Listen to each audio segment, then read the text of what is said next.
those who don't know Ken, I'm going to bring him into the screen, and he's going to share his thoughts about the topic of the day. Chris, go ahead, Chris. I have a question about the supermoto, since you were on that topic, and just the way you were saying about counterweighting, the bike versus leaning with the bike. Aren't you accentuating the lean angle and using more lean angle, which then in turn, from everything I've been taught, is using up more of your available traction, therefore not allowing you to use as much throttle and not as much speed? It just kind of sounds counterintuitive to the way I've been taught. You're absolutely right, Chris. Is by having the being on top of the bike, the tire, it's going to be more on the edge of the tire. There's still plenty of contact patch to a point, but when you're at the point at a race pace, that you are going to end up running out of tire, and you're going to really be asking the tire to do more than it can or wants to, because you're going to start losing your contact patch. So it's counterintuitive. It's really something that if they were on the racetrack doing that, I would sort of steer them away from it. But like Steve was suggesting, is on the street, again, you got a lot of leeway on the street when it comes to that, because even though these guys are fast street riders, and I've ridden with some of these guys down in your neck of the woods too, Steve, and they're wicked, they're insane fast for the street, but it's not a racetrack pace. Sorry, you're still only going to be in the bottom of the intermediate group, even at the pace you're going.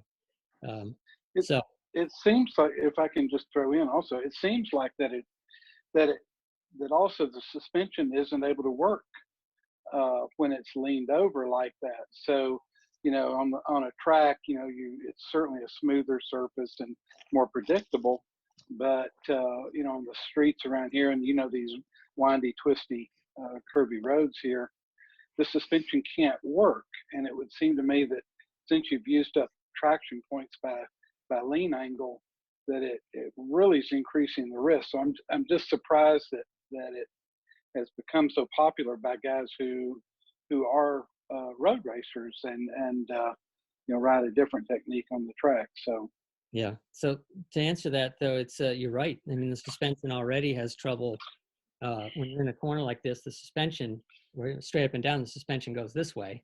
When you're in a corner, it has to do this, which is very difficult because gravity is pushing on it like this. So you've got a lot of friction, call it stiction. So the forks are really sort of struggling to do their job. And when you've got more weight on top of it, you're just exacerbating the problem.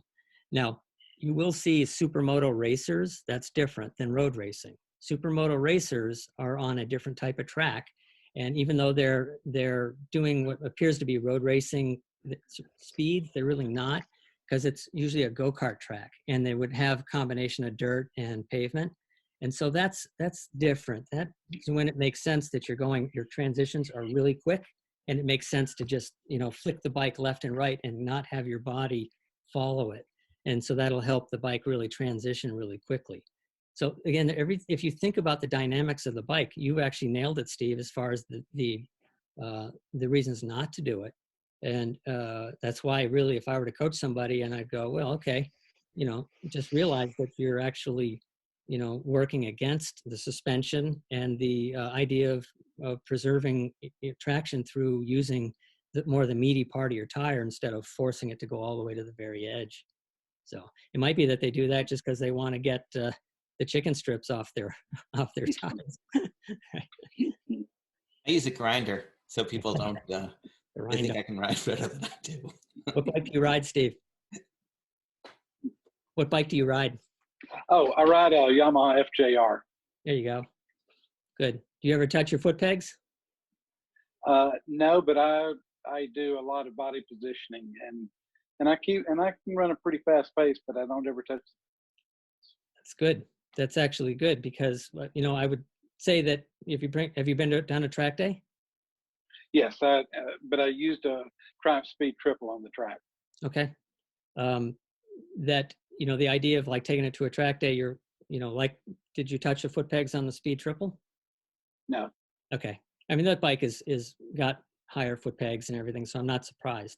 But why I ask is just because I wanted to see, whether you're pushing the bike beyond its limits or to the edge of the limits on the street. And good for you that seems like you're not. But the body position, that's right. That's with particularly with the non-sport bike track days that we do, very often we get people who are starting to now, they're in their like second or third session and they're starting to feel pretty comfortable. And now they're dragging parts. And they, then they come in and go, oh, I can't go any faster because I'm dragging everything. I said, okay, now you got to get your body position in play here.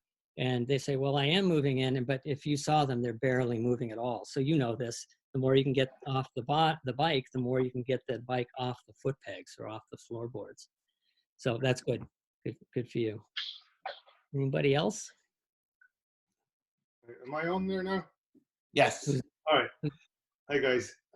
Quick question. When you're going at your max lean angle and you're going through the corner, are you trying to get as much weight onto your pegs and off your seat? Or how do you distribute your weight? So what we end up saying when people ask about weighting foot pegs is don't worry about it. Because a lot of people put a lot of thought into weighting the outside foot peg at the exit of a corner and all that. It's very advanced, but most people don't. It just uses up bandwidth that really doesn't give you much advantage. But to answer your question, you want to have, the primary thing is you have to back up. You want to be in a body position that gives you good purchase on the bike, that allows your arms to be loose. That is your primary goal. And then your foot positions, both foot position and whatever weight goes on it is going to kind of follow along. And if you do racetrack hanging off, then the foot peg position, so you don't drag your feet, and then also able to move left and right very with good transition, easy transitions, then your foot weighting then comes into play a lot more. And then you can start to focus on that. Most times people just need to get their feet in position and then to get their, the purchase of the bike, of your torso on the bike so that you can be loose with the bars. So I will answer it at a more advanced, I'll give you a little bit more advanced question or answer, I mean, and that is that if you're exiting a turn, I'm talking at race pace, and you're coming out of a corner, and you're on the gas and the bike's going to stand up on the gas, that if you then weight this peg, it's going to, like on a dirt bike, you're going to actually push the tire into the down into the pavement, the normal force toward the center of the earth, and so, or perpendicular to the road surface. But again, that's at such a different level than most of us. And when you're hanging off on the inside, you tend to put your weight on that inside peg, which helps the bike come around, but at some point you would transition to the outside foot peg. But again, for 95% of the people that ride, even on track days, for sure, we just kind of like, there's more things we can work on. But it's a great question, and a great thing to pay attention to and try different things. That's another thing too, is try the foot peg weighting different ways. Now, if we were talking dirt riding, then you're steering with your foot pegs. So why is that? Because the bike is so light and the tires are so narrow. And, so then you can actually get the bike to do an awful lot with foot pegs. And that's where it becomes more important. Thank you.